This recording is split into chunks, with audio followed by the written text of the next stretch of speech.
What's going on, everybody? Greg Ehrenberg here from Odd Shopper, and I've been sick for the last few days, but I am happy to be back here for the holiday. It is Memorial Day, and we've got baseball games spread out throughout the day, and most importantly, Game 7 of the Eastern Conference Finals. Boston Celtics, big favorites against the Miami Heat, the chance to become the first team ever in NBA history to come back from a 3-0 deficit, and seems like pretty good chance they're going to do it. They are 9-point favorites today, and about to look through some of our favorite bets of the day based on the projections available over here at Odd Shopper. So as you guys come in, if you do me a big favor, like the video, subscribe to the YouTube channel. If you want access to the tools and data that I'm about to show you on the screen for Odd Shopper, we have a 7-day free trial available totally for free. If you click on the link below in the description box. No risk to you at all.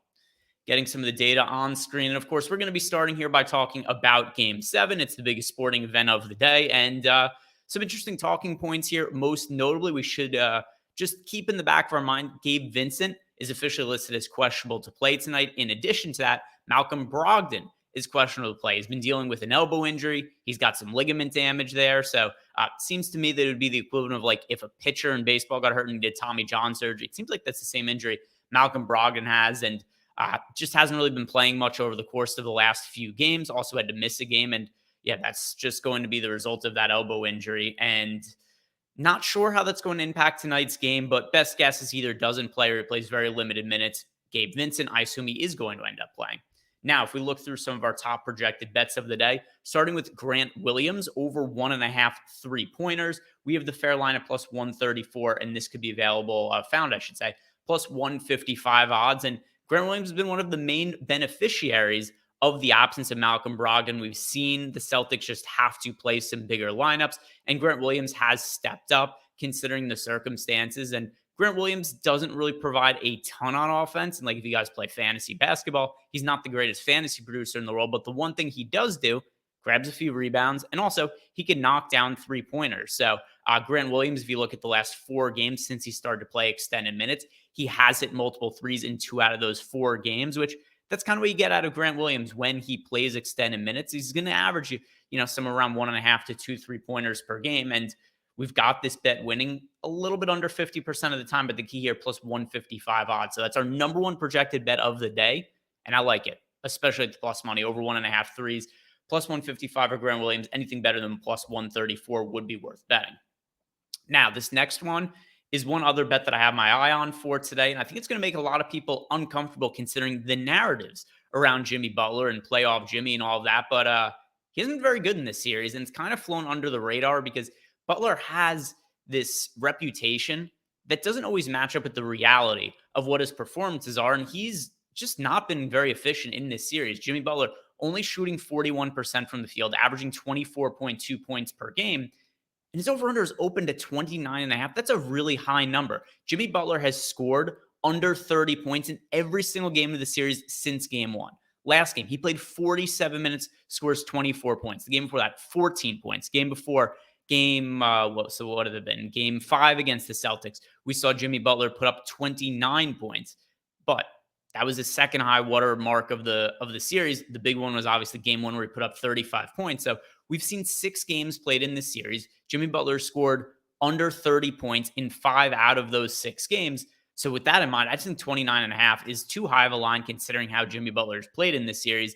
And then if you go back to last year in the Eastern Conference Finals against the Celtics, where we also saw Jimmy Butler end up having really a similar series. He played against the Boston Celtics, and in the Eastern Conference Finals, we saw a couple of big closeout games for a couple of good games down the stretch of the series, game 6 and game 7 for Jimmy Butler. But game 5, he scored 13 points. Game 4 last year, he scored 6 points. Game 3, he scored 8 points. So we had this 3-game stretch where he averaged under 10 points per game and shot 25% from the field. So Jimmy Butler has this reputation of being a big game player. And that's not to say he hasn't had individual big games, but it's just not a foregone conclusion that every game he has is a monster one in the postseason. He's overall played somewhat shitty in this series. So I like Jimmy Butler for under 29.5 points. Some of the other props I think are going to be contingent on what officially ends up happening with Malcolm Brogdon, because he's going to impact some of these Derek White props. There was a Derek White prop that I posted on Twitter yesterday, but it's been bet down quite a bit since then. We've seen it go all the way down to 21.5 PRA, so it's dropped a couple of points based on that. So unders on Marcus Smart, Derek White, I'm going to want to wait to see if Malcolm Brogdon is in or out. And then same goes with some of the role players on the Heat as far as it pertains to Gabe Vincent. Now let's go and look at baseball because we've also got a nice Memorial Day baseball slate. What is projecting well early in the day? Nice home run prop here on Aaron Judge. We have the fair odds at plus 195. Aaron Judge at plus 230. Best available line here is at FanDuel. And yeah, Judge has been on a tear as of late. It is a hitter-friendly park in Seattle, but it doesn't matter when it comes to Aaron Judge. It's not like he's hitting cheapy home runs. He hits the ball so hard, makes some of the best contact we have in all of baseball. So with that in mind, I don't really think it matters too much for a player with his kind of power that he's going to be in a hitter-friendly park in Seattle. Anytime we get Judge at plus 230, plus 240, anything like that to homer, it's usually going to rate out as a pretty good bet. So something I like there, Aaron Judge over. Well, not necessarily, just Aaron Judge did a home run today, plus 230. One other one that I want to highlight here that's standing out to me, Bobby Miller. If you guys haven't seen Bobby Miller pitch, which good chance you haven't because he just made his first major league start last week. Incredible stuff. I think the first inning, Bobby Miller's fastball velocity of his first start was averaging over 100 miles per hour. Ultimately, he ended up pitching 5 innings, struck out 5 hitters in that outing. And then also, we saw his average fastball velocity, 99.3 miles per hour. He hasn't really pitched a ton so far this year, only 4 AAA starts. And then also in the major leagues, just that 1 start. But if you look at his numbers last year in the minor leagues and all subsequent seasons, he's always been a guy with a strikeout rate 30+%. He is terrific stuff. He's one of the best pitching prospects in baseball. He's got a great matchup as well against the Washington Nationals. So over 4.5 strikeouts for Bobby Miller, something I have my eye on. So a couple of baseball bets I like and a couple of basketball bets as well in the early going of the holiday. Now, if we go to our Prize Picks Parlay Builder, let's see what is standing out here. I'm going to take the Derek White one off the board just in case we end up getting Malcolm Brogdon out. I don't want to look at too many unders for Derek White in that kind of circumstance. Yeah, a couple of unders standing out here. But what we do have is here a 5-leg flex parlay, slightly positive EV, project for a 3% expected ROI. Jaylen Brown under 3.5 assists. Jace Peterson just needs 1 hit, over 0.5 total bases. The Miller over 4.5 strikeouts, like we mentioned before. Sonny Gray under 5.5 strikeouts. Difficult matchup for him on the road against the Houston Astros. And then Paul Blackburn over 3.5 strikeouts, just a fairly low number there. So that is the top projected Prize Picks parlay we have in here after taking out the Derek White prop. Now let's go over to FanDuel, where we have another pretty good looking parlay here. This one, I'm going to take the Marcus Smart one out.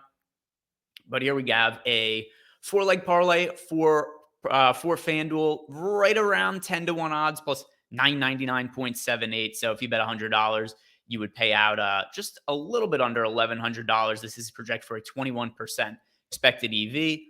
Desclafani over 4.5 strikeouts.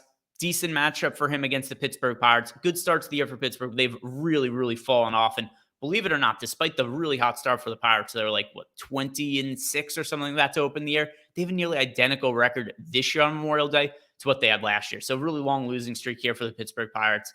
As Dennis Green would say, they are who we thought they are. So Anthony Desclafani over 4.5 strikeouts. I think that's a pretty decent looking number, especially because he's at home in a pitcher-friendly ballpark in San Francisco. Paul Blackburn strikeout prop again. And then Brandon. Never mind. I got confused. So this is Bryce Miller. So I just saw B. Miller and I was thinking, well, why is this the under? So this is Bryce Miller pitching for the Seattle Mariners against the New York Yankees. So Bryce Miller, another one of the top pitching prospects in baseball, not to be confused with Brandon Miller. There's 2 B. Millers on the slate. I understand that could be a little bit confusing looking at the data, but Bryce Miller is also a good pitching prospect, but a tough matchup for him at home against the New York Yankees. Yankees offense, especially with Aaron Judge back, really potent. So I do like the under 5.5 there for Miller. And just wanted to explain that in case anybody gets confused. Why do you see B. Miller for the over and for the under? Well, that's the reason why. They're 2 different B. Millers, Bryce and Brandon. And then Tyler Wells under 4.5 strikeouts. Difficult strikeout matchup for him against the Cleveland Guardians. He does not strike out a whole bunch. And then in addition to that, Tyler Wells, not a pitcher, generates a bunch of strikeouts. So I like this 4-leg parlay here over for FanDuel, all strikeout props. And yeah, good chance it's going to win there. We've got it, 11% chance. So I shouldn't say a very high chance it's going to win, but good EV there, 21%. In the long haul, it's something that would be profitable. And that is going to do it for me today. If you guys have not done it yet, like the video, subscribe to the YouTube channel, any other questions or comments for myself, go check out Chalkboard. Totally free to download app. It has a chat room in there. Lawfully and I, we posted some bets. We answer your guys' questions. Good way to get additional access for us. And it's free. So go download that by using the link we have below. And that does it for me today, guys. I hope you enjoy the holiday. Good luck with all your bets. See you back here tomorrow.